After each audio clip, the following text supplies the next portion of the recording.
Ibra, mambo vipi? Mambo ni aje mwanafamilia Together Online? Ni wakati mwingine tena tumekutana tuzungumze kuhusiana na hiki ambacho kinaendelea huko kwenye mitandao ya kijamii.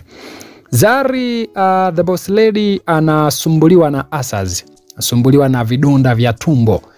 Na tuko katika mwezi mtukufu wa Ramadhan, tuko katika Kwaresima pia.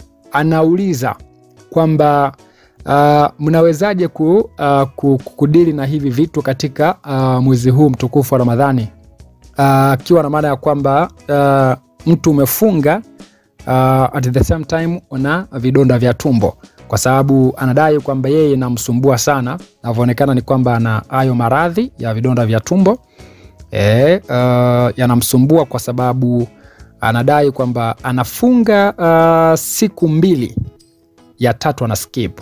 Yani ya 3 anakula.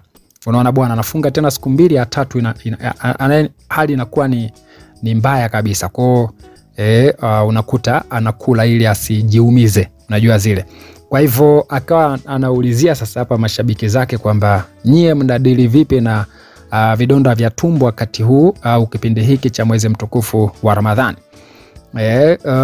Mumwambie, mumpe ushauri hapo, kwa sababu vidonda vya tumbo tunafahamu waga kidaktari wanakuambia upaswi kukaa na njaa.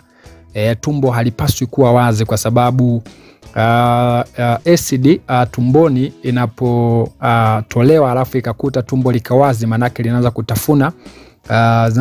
kutafuna utumbo au kuta za tumbo.